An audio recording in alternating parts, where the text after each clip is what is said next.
And hopefully you're meeting some new people here. My name is Pete Larkin. I'm the chapter president of the Silicon Slopes marketing chapter. I see a lot of familiar faces, but see some new ones too. So I'm pretty stoked to see some new people here. Just out of curiosity for the chapter here, how many, is this your first Silicon Slopes marketing chapter event? I love that. It's freaking awesome. Thanks for coming. Also, I like to do this at the beginning, and I like to do this at the end, especially with a lot of the stuff that's going on in the workforce right now. How many here know that their companies are hiring for any marketing professionals? Would you please raise your hand? Your company's hiring for marketers. Okay, 1, 2, okay. All right, 3, couple, awesome.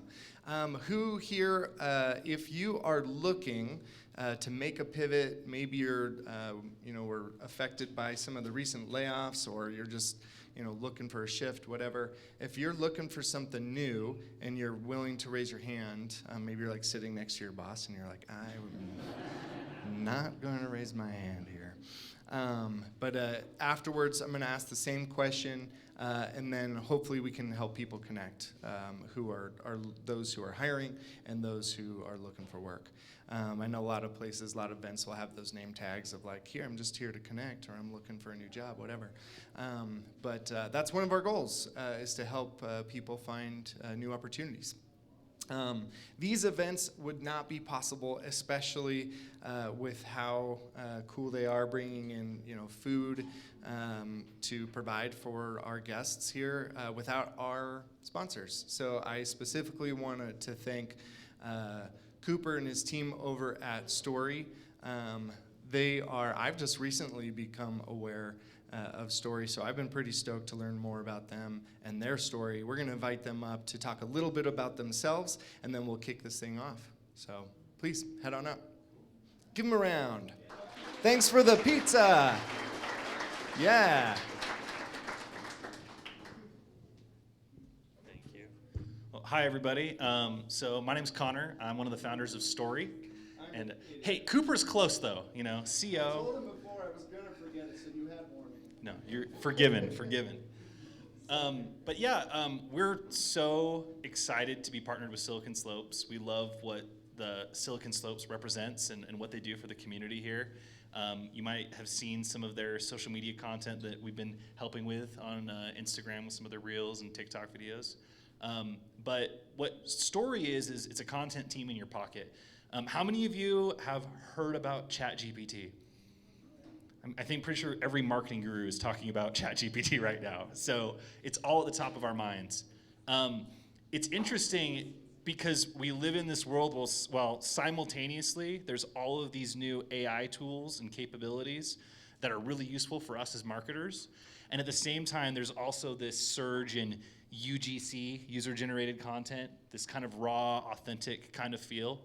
And what we try to do at Story is help people represent their message as authentically as possible. So our app basically gives people AI-generated prompts with a hook, an outline of a video to create, a captivating outro. You give us that raw content, and then we go and edit that into something that's authentic and preserves the integrity of your brand. I think right now, in this moment in marketing, it's all about trying to find the ways to work more effectively with less tools, right? And maybe less resources. I know that there's a lot of companies that are going through layoffs, and some of us, I know I've found myself in this situation before, might be on a team that feels like we're a little bit more bootstrapped. We have to be a little more scrappy, right? And so finding tools that can help us grow our brand, build a relationship with our audiences is more important than ever. And so what we're doing at Story is to try and help with that. We've got functionality to have your whole team in the app upload raw content, and then we go and turn that into stuff that's going to drive engagement and conversions to help our teams and companies grow. If you're interested in learning more about Story, we actually offer a free video edit to anyone that wants to try it out. You can talk to myself or Devin and Talon. We've got some cards over by the pizza as well, and you can download our app, try out our prompts, try out our video editing, and we'd love to help you grow. And we're, again, so excited to be here, so excited to learn from our social media experts, and thanks for the time. Appreciate it. Thanks, Connor. You know, I have kind of a superpower of forgetting people's names in the worst possible time. He was telling me about a meme he saw where like it's this image of kind of like this receipt of people's names on it, and as people tell you their names, it goes straight into the paper shredder. And that's we were talking about that directly before this. So there's like nothing that will cement somebody's name in your mind like forgetting it in a really public setting. So Connor, appreciate Story. Thanks for supporting. We got a video here from Story. We're going to show this really quick, and then we'll move on. Hopefully, we'll have sound here. Relationships are built over time. It's a little quiet. Credibility. Dave, can you crank us up a little? People want to do business with people they know, like, and trust, and we build that from shared Too much. experiences. Imagine your face right in the middle. Your face is the hub of a wheel, and that hub is your why. It's why you do what you do. It's why you get out of bed in the morning. It's all about what you really, truly want out of life. And then connected to that is the wheel of topics. What are the things that make you you?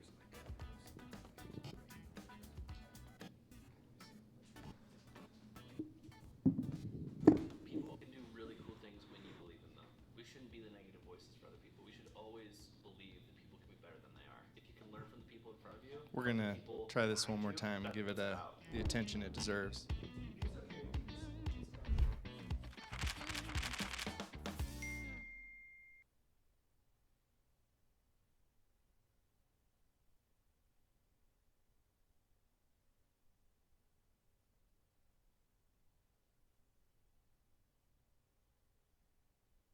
So everyone can have access. So, Story, really appreciate you guys. Next, I wanted to welcome up Matt Holman to the stage. Come on up, Matt. So Matt here, he's a good friend of mine, and I am super pumped to introduce Matt. This is his first time. This really is his baby, his event that he's been organizing. I'm so excited to welcome Matt as an official part of the Silicon Slopes Marketing Chapter Leadership Group. So he and I will be the ones throwing these shindigs together.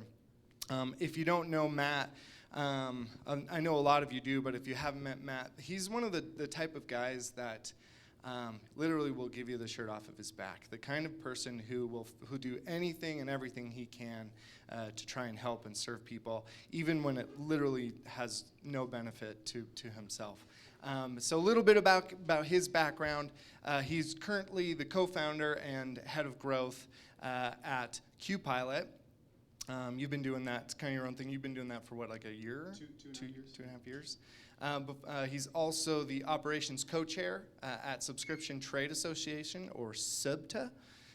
He's the community advisory board member at RiseKit and founder of Commerce Catalyst, which was he really was the person building up the Share House community, if you were part of that, and which is now kind of rebranded over to Commerce Catalyst, or Catalyst as I like to call it for short. But anyway, I am really, really grateful to be able to work with Matt. He brings so much to the Utah community, to the Silicon Slopes community, not just marketing, but really just kind of the business world in general. He is a connector of people and just makes people feel so welcome and like everybody belongs. So I'm grateful to be able to work with Matt. Please give him a round of applause, and then I'm going to hand it over to him.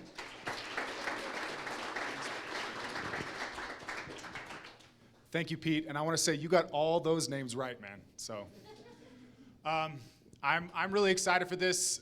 As Pete mentioned, coming together to work on this, it's actually very humbling. It was about maybe 3.5, 4 years ago where I came to one of my very first networking events in this very room. So it's just great to kind of come full circle here. So I'm excited for all this that we can kind of dive into. So let's bring up our panel. We can start with Kate, Trevor, Patrick, come on up. And then we've got 2 microphones you can share, and yeah, let's just start with a little bit of round of introductions, and maybe taking this vest off. We were all supposed to wear salmon color, but I got the memo. yeah, it's okay. I missed A little. It would have been a little too completely. monochromatic Little maybe if pink that right had here, you happened. But Trevor, do you mind kicking off just telling everybody a little bit about what you do? I mean, you're doing so many things. I don't want to miss anything. But I would love to. Thank you, everybody, for being here. So my name's Trevor Crump. I am the co-founder of a post-purchase survey software app called Bestie. We work primarily with direct consumer and e-commerce businesses. I also am the co-founder of a jewelry company called Lore Jewelry by Cara Loren, with a high-profile influencer here in Salt Lake City. And I also own a marketing agency called Bestie Media. yeah, That's me. And he's also a fantastic marketing influencer in his own right. So that's why I'm here, to make sure you get the right kind of props. So Yeah, yeah. thank So you. Trevor's on this panel because he sees it from so many different angles: creating the content, growing his own businesses, working with brands that need content. That's one of the reasons why I invited him to come out here. Patrick, how about you, man? Hey, I'm just a wannabe TikTok influencer and a single dad. What's up? No, I've been in e-commerce and SEO for about a decade. I was at SEO.com for a number of years, and then have worked for a variety of different agencies. I started my own consulting business, just Patrick Williams Media, several years ago, and I've been over at Lendio for a while, helping on their franchise team on their e-commerce side. So, yeah, I've done a lot of stuff, run a lot of campaigns. So, yeah, excited to be here. Thanks for inviting me, dude. Absolutely. Kate, please tell everybody a little bit more about what you do. I'm Kate. I am the owner of an influencer marketing agency, a boutique influencer marketing agency. We actually work on both sides. So on the talent management side, we work with influencers, managing their brand partnerships, networking for them, acquiring, like reaching out to brands. And then we also work on the brand side. My background before this was on the brand side. I worked for several local brands running their influencer marketing and social media programs. And now I am freelance with my agency. So we have a few brands that we have done consulting for, and then we've done all their strategy, run all their influencer marketing strategy. So yeah, I've kind of got a unique perspective from working with both sides. Awesome. Great. So the format today is we're going to have a discussion here. We're going to leave a little bit of time for some Q&A, but what we're going to try that's a little bit risky, if you're all willing to take a little bit of a risk with me, is we're going to break out into some breakout sessions right here with each of these people. And so I'll let you know what topics they're going to be doing. But the idea is, for those of you who have never been to an event that I run, I'm really all about hands-on stuff. I've seen so many events where I could have watched a YouTube video or read a post. And so for me, it's really, I want to get into the nitty-gritty. So if there's questions about software or how to do this or that, like really specific stuff, that's what we're trying to get into today, because everybody knows that you should be on social. What does that actually mean? What does success actually look like? So let's start with that. I'd like to hear from each of you some perspective on how brands are succeeding with social media today. Pretty broad, and go ahead and take a stab at that. What are you seeing working for brands? I can start, if that's okay. Biggest thing that I am seeing with brands right now on social media. So if you take the progression of social media from like the heyday, like 2016, 2017, where there was no real algorithm that was like potentially hurting what you were doing, and pretty much anybody who followed you would see your stuff, and growth was very easy. Back then it was all about showing pretty pictures and showing aspirational type of content. The brands that are succeeding the best right now on platforms like TikTok are brands that, and people, right? So brands and influencers are people who document their journey and show the entire audience what they're doing, right? People, we can go and see pretty pictures anywhere, but to actually get the inner workings and see the good, the bad, and the ugly, that's what really, really resonates with the end user to trust what they're saying, because they're willing to show the F-ups as well as the, hey, this is where we succeeded. So that's my big thing is just document. Yeah, I think too, on another aspect, I've been kind of like thinking about the different, like, what are the different topics that brands are speaking about? And I think too, like kind of like what you were saying, I think a lot of brands have in the past think, oh, I just need to stay in my lane. I just need to only be talking about my brand and our niche. But I think there are so many opportunities now for brands to be, yeah, showing the behind the scenes, or like focusing more on like how can we be relatable to people, because that is a lot of the content that you'll see going viral on TikTok and in Reels on Instagram is really relatable content, or content that is just the real life, just like showing, okay, behind the scenes, like this is what we're doing today. Or if you are an influencer, yeah, showing the nitty gritty, like just focusing on something that's maybe like the real life side of things. Yeah, not the pretty side. Obviously, there's room for content creators and to create beautiful content. There's room for that.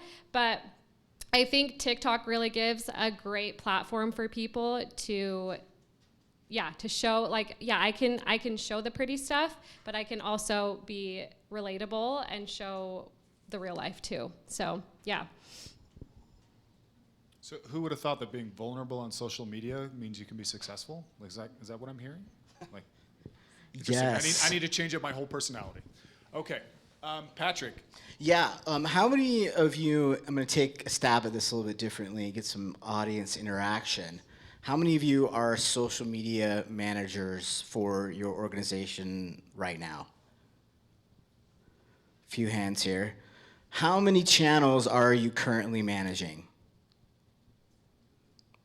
5, 3, 10. How many realistically should you manage? 2, maybe 1. There's a big misconception about organizations, and I'm talking specifically to maybe B2B and tech companies. They're overworking you guys. There is so much content that you should be churning out for each channel specifically. I mean, you can cross-pollinate if you'd like. You know, I've had success with TikToks on Shorts right now. But realistically, you should have a strategy for every single channel. Snapchat, Reels, TikTok, YouTube Shorts isn't going anywhere. So yeah, that's how I've seen it change. This isn't OG Instagram anymore, where you could just post and get a ton of views. TikTok is kind of organically, I think, has the fastest way to grow quickly if you're posting consistently. But yeah, that's kind of how I see it changed. So, a question for you, Patrick, and Trevor brought this up, this idea of finding your brand voice, right? Like making it personalized to you, either as a person or a brand or a company. Like, how do you find that? Because we can't all be just like sassy, right? Or we can't all just be sarcastic. We can't all just be one thing, right? So how do you find pants? Yeah. It's hard, I guess. I mean, if you're working for a company or a brand, you know, I've see companies that their CEO is kind of the face of the brand, or their social media manager is the face of the brand. Sometimes those things don't jive. So from an influencer perspective, at least for me, on my personal brand, like what you see is what you get. Like, I'm all out there. If you follow me on LinkedIn or TikTok, like there's everything out there. For good and bad, ugly, whatever. I talk about mental health a lot. I talk about my sobriety a lot. I talk about, you know, being a single father and how challenging that's been. So I think people really resonate with people that are real on social media, because I think we get the pretty picture of some influencers. I've seen some really popular TikTok influencers that are showing everything, not just all the pretty, cute stuff. So, I don't know, does that answer your question? Yeah, and then I think Trevor had something you wanted to add. Yeah, to just like vibe off of that, realness, you know, the question is like, how do you find your voice? It really is just your voice. What ends up happening is realness drives polarization, right? Those are polarizing topics, right? To talk about sobriety, to talk about mental health. Not that people don't agree or disagree with those things, but those can be negative connotations towards you, right? But then you connect with an audience. For everybody that hates what you're talking about, there's somebody who loves it, right? AKA Donald Trump, right? One of the most polarizing people in the world. And half of you in here probably absolutely despise him, and the other half probably absolutely loves him. Nobody really sits in the middle with that dude, right? So being yourself can be very polarizing, and it attracts the people who share those same values, beliefs, vulnerabilities. I kind of did want to jump off something else that you said too, as far as like whether you are in a brand and you're the social media manager or you are on the influencer side, for the brands, I think leveraging your community, leveraging your influencers to create content for you. And if you are an influencer, being willing to create content for brands, I think that is a huge way to maybe make your customers and make your audience your face, because those are the people that are using your products. If you're an influencer, that's how you are going to get brand deals, is by showing brands that you actually use their products. So on both sides, I think it's really important to leverage your community, show that you're part of a brand's community. And also a great way to take, if you are on the social media management for a manager for a brand, that's going to be a big way that you're going to take some of that weight on your shoulders to be constantly creating new content, is to leverage your community to create it for you. So could you expand on that a little bit about this idea of like creating content, right? Because the idea about being successful on socials, you have to have content to put out there. So for those of us who don't have 10 or 20 or 100 influencers working for us, like what are some strategies you've seen brands use, whether they're bootstrapped or funded, trying to, and this applies to personal brands as well, of getting content created and out there consistently? And this is for all of you, because I know you're all doing it. One that kind of comes to mind, a brand I feel like from the very beginning when they were so small, did this really well, is their local brand, Tristan Ikeka? Is that how you say his name? Don't try. Just Tristan. Just Tristan. I'm sure, Tristan, yes. I'm sure a lot of you know who he is, because he created these amazing PR boxes. And when those influencers were opening their PR boxes on their feeds and creating the content for him, he was not paying them a dime. And he probably didn't even reach out to them asking them to do anything. And so that was a great way for him as a brand owner to really just like bootstrapping, just like saying, hey, I'm not asking anything from you, but I'm gonna give you this amazing moment that is so shareable that you're like, holy cow, you opened the box and there was like smoke coming out of it. It had their name like ingrained on the box, and it was like insane. And there were influencers sharing it everywhere. And so it just kind of like caused him to blow up a little bit. And you don't see him doing that quite as much anymore because he has grown so much. But I think that's a great example of ways where just creating those moments for influencers and not asking them for a single thing. And I feel like that made them an instant fan of the brand. Yeah, I love that. So I got two things from that. So the first thing is like, if you can have in your mind, what can I be doing to allow shareability, right? So that's what Tristan did really, really well. Another thing that I've seen brands do is go on podcasts. What's really cool about anybody listen to Impulsive podcast, right? Logan Paul's podcast, or you've seen the clips, right? On TikTok. It's because they create such shareable stuff that everybody posts it. I don't know if I don't follow Impulsive, but I see his stuff everywhere because everyone else is sharing. So looking for shareable opportunities is a really good one. The other one on the flip side, if you're creating the content, is if anybody's on TikTok, one of my favorite brands right now that I'm super, super hot on is a brand called Midday Squares. Oh, yeah. All right? They're fantastic. Okay. Midday Squares. And so I did a little like piece about these guys and talked about it on my TikTok. If you go follow them, it looks like they literally have somebody, like a film crew, documenting everything that they're doing. And I mentioned that in a TikTok I created about them, and they reached back out to me, and they're like, we do. Like, we literally have cameras on our team 24/7. Whether that means... Yeah, but they started out just posting about everything they're doing. Their founders are like, okay, yeah. like I'm going to meet with the COPAC today. I'm going to raising money. Like, that's literally been their whole journey. So it makes sense that that's what they're leaning into, right? Yeah. So everybody, people are like, how do I get more content? It's like, just film yourself. In fact, if anybody's filming this right now, will you send it to me? Like DM it to me, because I'm gonna create a ton of content if you're filming me doing this, right? And I'll be able to put a voiceover of what I'm talking about right now. But that will be your best content. It seems uncomfortable to film yourself a lot, and it is wildly, depending on who you are, I guess. But yeah. I think as influencers too, that's a lot of who the successful influencers are too. I think on TikTok, I'm sure if you are a female, even if you're not a female, if you are on TikTok, you have probably seen Emily Kaiser. She is an influencer that within the last, like 2 months, about 2 months ago, I think she had like 100,000 followers on TikTok, and she is almost to 2 million today. She's at 1.8 million when I looked at her yesterday. And I feel like she is a great example of someone who literally is just filming herself living her life. She films herself getting up in the morning. She films herself getting her son out of bed, getting him ready for the day. She films herself running errands. She does create funny and relatable content as well, but she literally is just filming her life. And that's why people love to watch her, because they are seeing that and they're relating to that.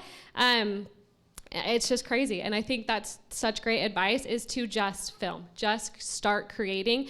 Don't get too much in your head about it of like, what should I be posting, and just share. And that's the kind of content that people are wanting to see these days. So.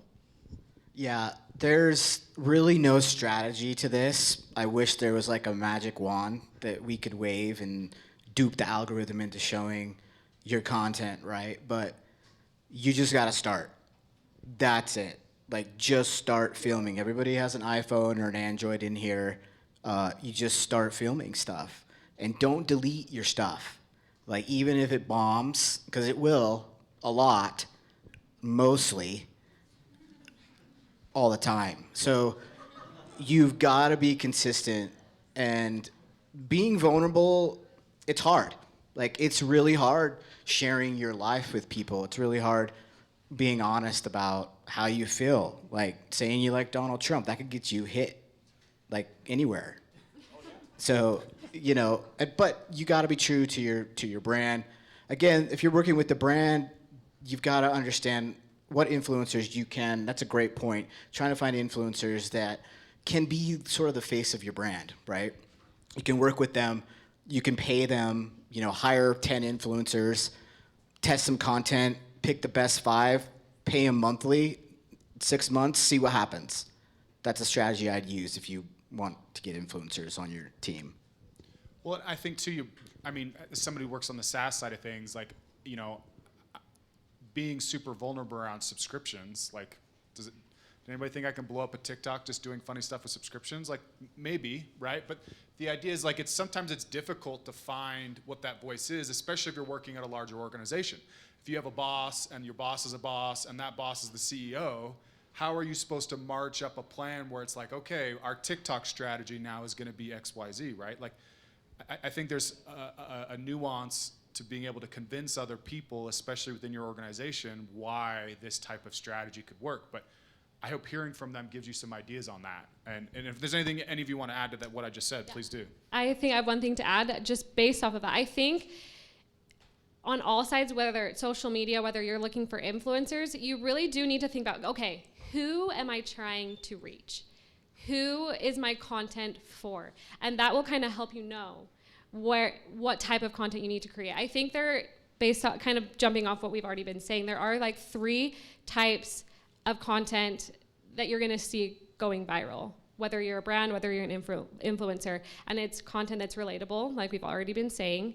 It's content that is entertaining, whether it's funny, whether it's like insane, something just crazy, it's entertaining, or it's giving somebody value. And if you're like Trevor, he's someone who on social media is giving his audience a ton of value. He's giving his unique perspective, his own experiences on marketing, and sharing it with his audience. And those are the people that are watching him. They're the people who are in the marketing field, who are interested in marketing, and he's giving them value and teaching them something. If you are an influencer and you're really into cooking, like make cooking videos. If you are a brand that's like, you're Billing subscriptions. No, you're absolutely right. So I do subscription content, and it's all about value. I'm trying to help people figure things out, unlock things, show people what other people are doing. So I love that you brought that up. Okay, questions about the content stuff, talking about filming. So, because the idea around Midday Squares is they didn't just hire a film crew from day one, right? They started doing stuff on their own, and then as they saw something was working, they doubled down, doubled down, doubled down. So I just want to ask the panel, like, should I be just doing everything on my phone to start with? Like, can we talk more about actual, like, techniques for approaching that? Even if you are funded, right? Does it have to be super polished? What are some ideas? And I'm going to bring up now, too, a slide with some of these tips that we've got, if it will. Or maybe I won't. I just had to click on that. Okay. Yeah, I can jump Sure, into this. Okay, please. so I'll just tell you everything I use. Okay, I use my iPhone. I use my 14? no, I think I'm like 2. You know, Okay. don't call me out. You know, I'm not fully up to date. You know, but so I use my iPhone. I use my sometimes like when I'm walking or when I'm traveling or whatever. I just use my iPhone cord as my mic. Like that is one of I've tested $300 Shure mics, and I've tested $30 Amazon mics, and that one is just as good as anything I have tested. Now I also do use a Shure mic because I have a podcast, and so I'll use that from time to time if I'm at my desk. I have a $20 tripod that I bought. That's on my desk, and then I have like a $50 one that I bought that can be a little bit more professional. And as a media, so I also own a media buying business, right? So that stuff works. That's easy for just content creation as content creators.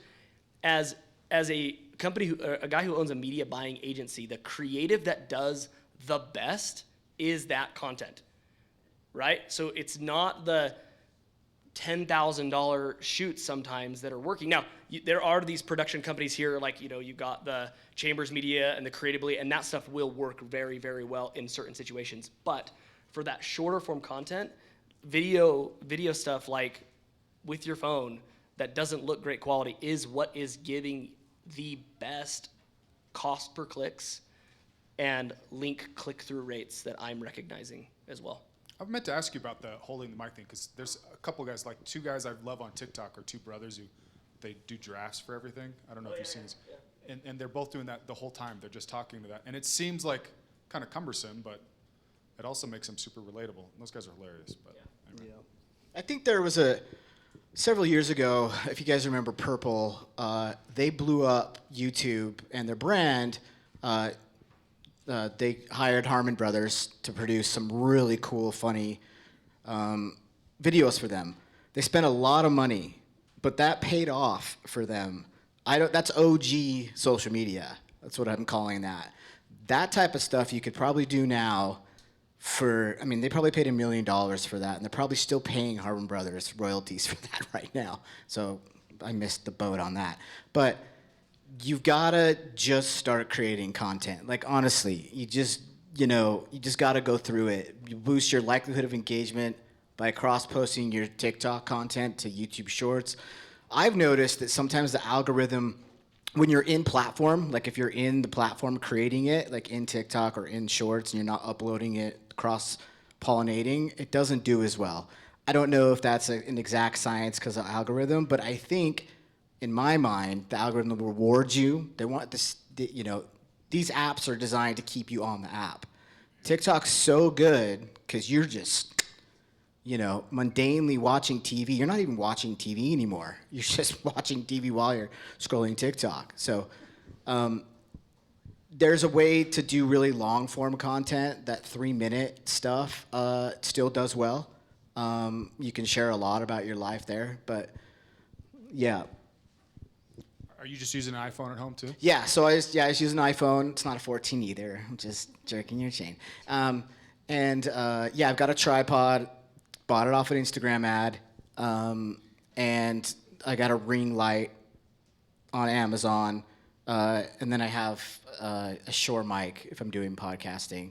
And then if you're doing a podcast, which I highly suggest everybody start a podcast, whatever you want.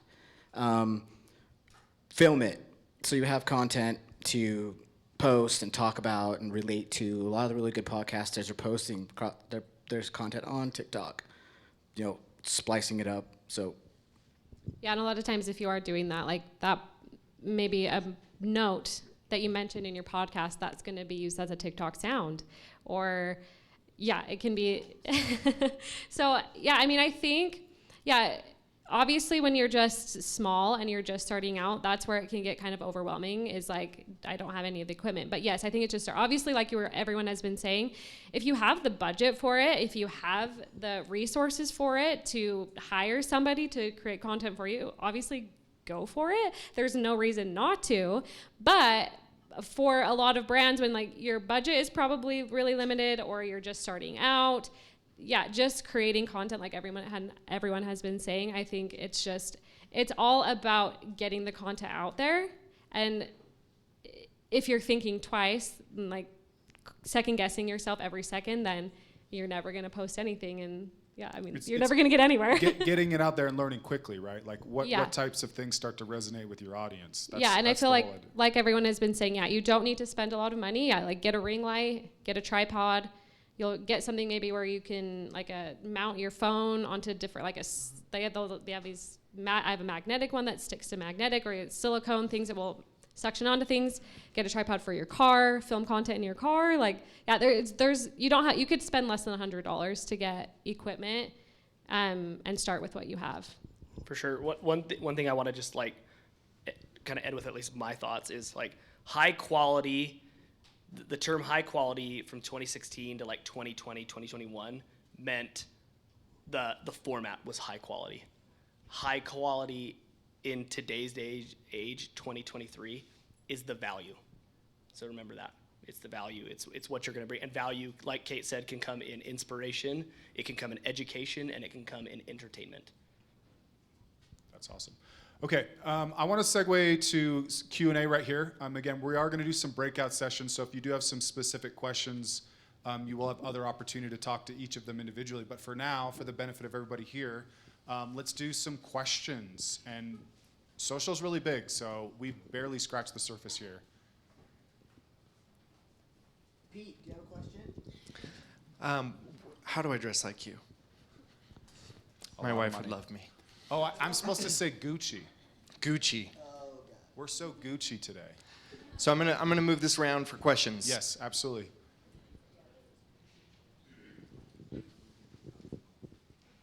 So my question is, with how short people's attention span is, and they're just scrolling through really quickly, I start to wonder, are people seeing a lot of the content, but how much are they engaging? And is there some strategy to create engagement off of that short period that they're seeing your video? Yeah, you got 5 seconds to catch somebody's attention, honestly. So captions are huge, like putting a caption on your video so when they see it, they can read, oh, what is this? The really good creators are doing that. Yeah, but honestly, you'll notice your views, and I'm not sure how long TikTok counts a view. I think if it comes up, that's a view, right? So if they're engaging with your content, that's great. But yeah, you've got a really short period of time to catch somebody's attention. So better be good. And I would have, when I was first starting out, I would get so concerned oh, my audience has heard me say this before. Last week I said this. That is not actually happening. So I've now started, I repeat myself all the time, and yet nobody has said, wow, Matt, you keep recycling your old stuff. It's no, you have to do that in order to get it in front of more people. So a couple things here, right? So attention span's super short, right? I would probably argue that you've got 3 seconds even, okay? So think of that. Also think that your audience has a 3rd grade education, okay? And then the other thing that you need to think, and to be honest, I think America has a 5th grade reading level. I think that is what the average reading level is. So think of it as 3rd grade, right? So be super simple.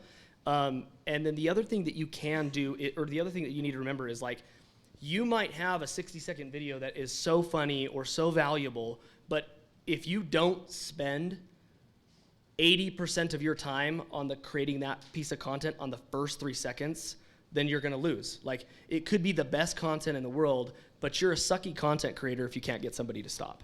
Even though it's amazing, right? Right? I have so much content that I've created that I'm like, damn, this is so freaking good. Why aren't people watching it? And then I go back and I look at my first 3 seconds. I'm like, I blew it, right? So spend 80% of your time on the first 3 seconds. That is going to be the most important piece. The other thing, now Instagram doesn't do this, but TikTok does this. TikTok will allow you to look at your analytics, and it'll say, what is the watch time, right? What are people dropping off? This is what I've learned, and there's other people who are 10 times better at creating content than I am. But what I've recognized for me is that if I can get in that first 3 seconds at least 65% of my audience to stick around, then I'm winning. So that's kind of my barometer, metric. Metric's a good term. I think too, if you are a brand and you are creating content specifically for social media, which is what we're talking about, jumping off of what everybody else has said, like, you really want to make sure that your organic content is not looking like an ad. Because, I mean, think of yourself. Think about how you consume content. Think about how you are scrolling when you're on social media. The second you see an ad, you're scrolling right past it. I mean, obviously, sometimes an ad does a really good job of getting your attention, getting that. You got to do the same thing in ads too. But if your content looks like you are a content creator, or you're just somebody who's just filming or whatever it may be, you're going to get somebody's attention a lot quicker, and they're going to stick around. You're not going to get that instant scroll if your content is not looking super salesy or like an ad. So. Okay, more questions. That was great.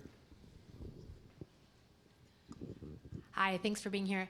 I have a question. So with companies like Purple, where you can be really innovative, a lot of the tech companies, you can be kind of cheeky and fun. Do you have any thoughts around more high-level professional services where you need to kind of maintain a certain level but still want to be fun and engaging? Do you really want to maintain a certain level, though? No, you probably do. Yeah, that's hard. Like, you know, there's a lot of B2B tech companies that I've consulted for, and I've tried to get them outside the box to try some things differently. You just got to go for it. Like, as a social media manager, your job is to drive awareness and to drive leads, which at the end of the day drives revenue. Shareholders are happy. So you got to talk to your CEO or CMO, and what do you want here? Do you want an awareness play? Do you want people to know about the brand? Like with Purple, you know, they're, you know, mattresses. Like, okay, like, how are you gonna be funny with mattresses? They found a way. They just did everything that they could think of, all those wild ideas. Why couldn't you try it? Why couldn't you do, like, I was with Lendio, and I was like, hey, let's do some really funny videos about getting a mortgage from a baby. What? And it got like 1 million views on their YouTube channel. And all they had was just like boring like mortgage content. Like there's the audience for that type of stuff.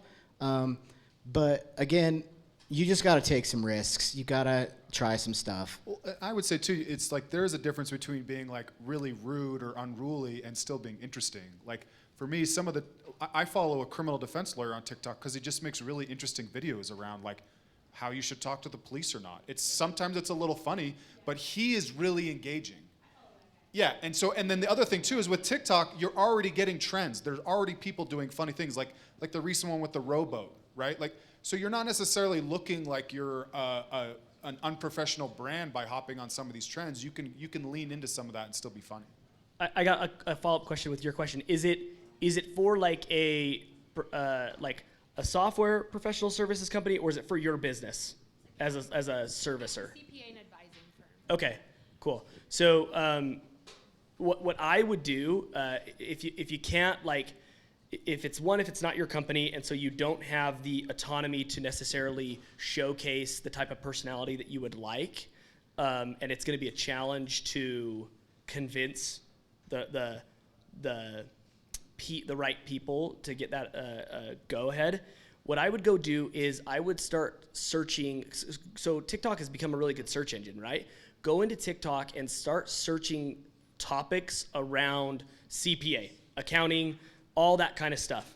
And remember that, once again, these people who are watching, third grade reading level, okay? So you could talk about some crazy tax stuff that would be very valuable that is just not gonna connect with the right people, okay? So dumb it down a little bit, figure out what everyone's searching, and then start creating around that, because then you just start creating around value. Like, that's a high search term. That's the content we're gonna start with. Figure out your format, whichever format works, right? Like Patrick said, you're gonna fail like crazy, but eventually one hits, and you double down on that format, and you double down on those pieces of content, and then guess what? 2 months later, you repurpose it and share that exact same piece again and again and again. Yeah, and there are the most boring companies out there that are leveraging TikTok to just an awareness brand, right? There's a couple plastic surgeons that I follow. They're just dancing in their office. Like, that's it. Like, there's no, like, occasionally they might do some, medical stuff, but that's just to get the brand out there, right? And then if you want to be strategic, like he's talking about, then you can start to do those more ad values. But I bet there's a business on TikTok that's boring as hell that's blowing it up. Yeah, and I think based off what we said too, like, yeah, maybe humor isn't your thing. Maybe you're not going to be able to convince your superiors to get on board with doing crazy, wild, funny content.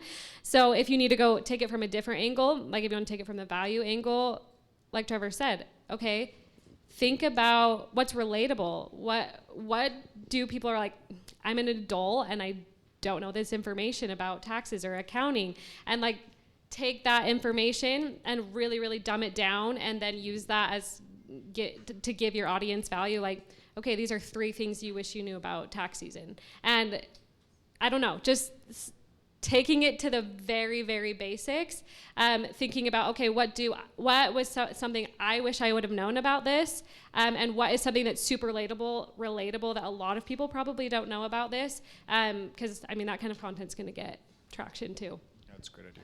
Go ahead, bud. I talk way too much.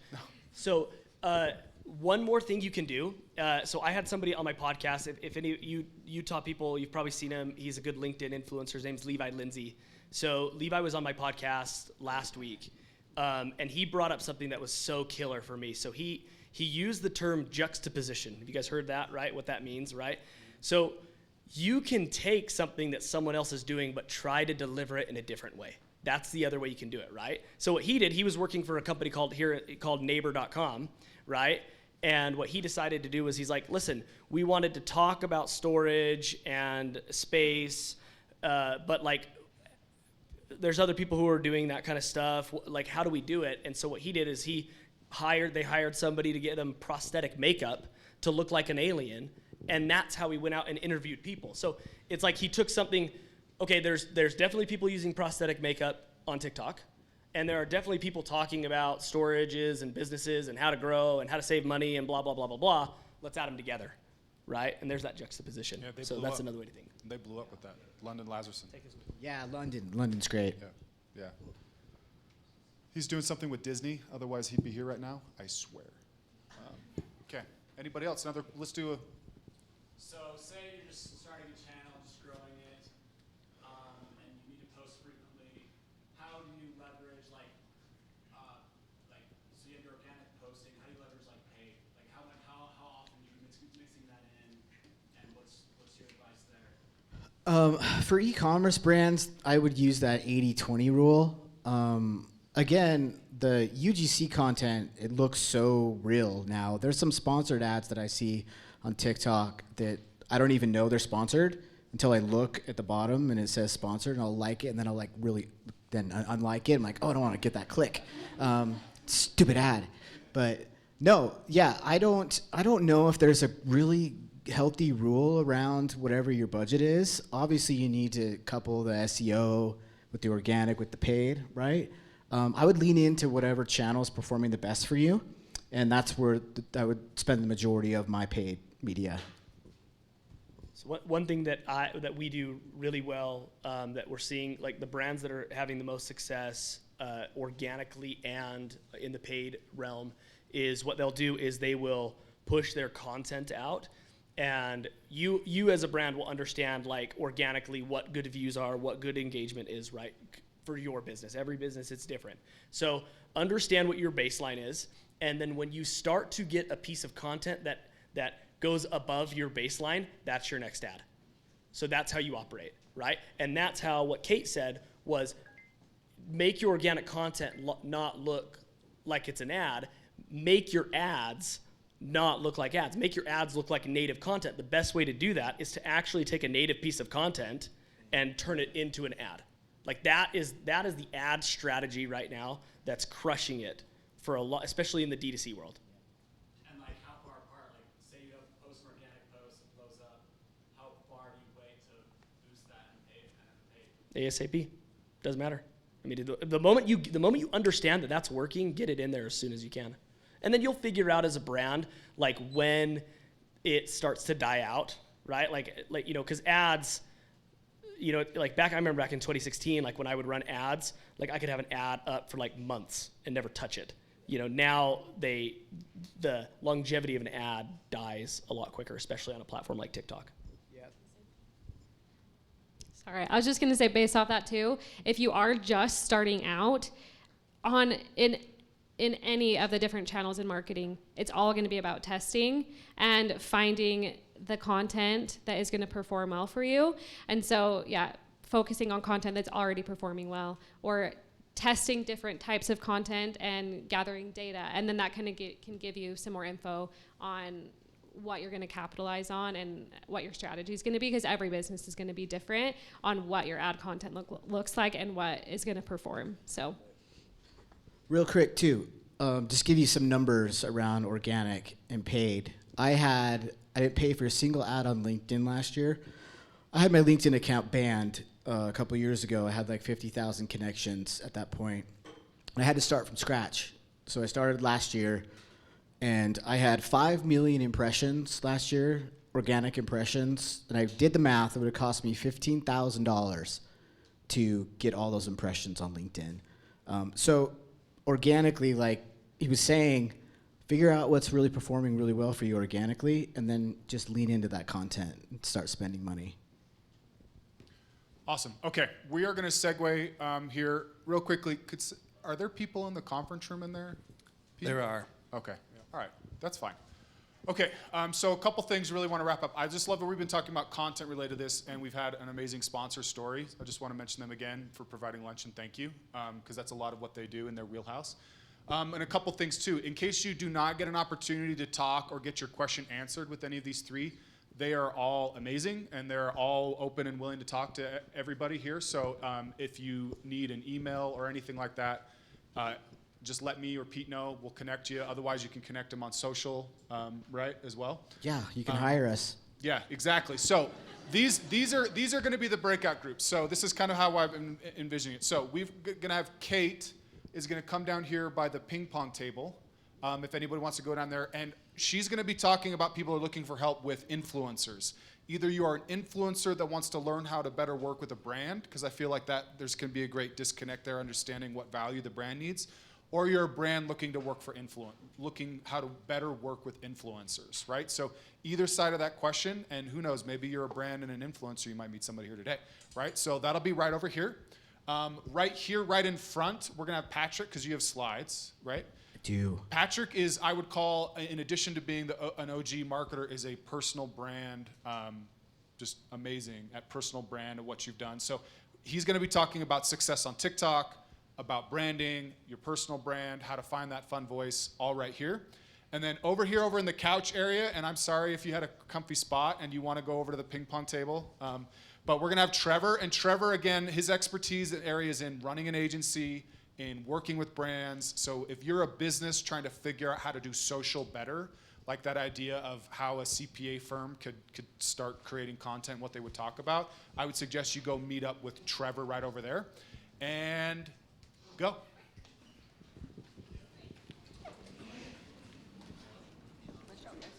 Okay, yeah. You're super smart, dude.